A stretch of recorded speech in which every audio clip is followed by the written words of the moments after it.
Masaya talaga ako kapag kasama kita. Para sa akin, wala nang iba. Kaya ayoko nang may makilalang iba. Hindi ko na kailangan.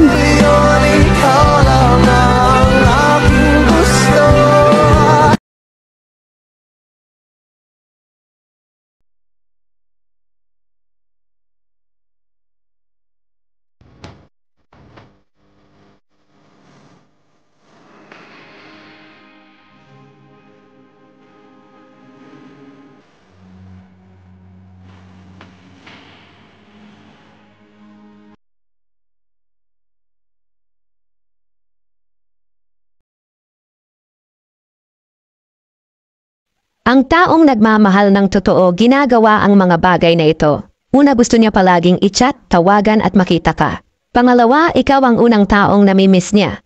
Pangatlo, lagi siyang magtatanong kung saan ka pupunta at sino ang kasama.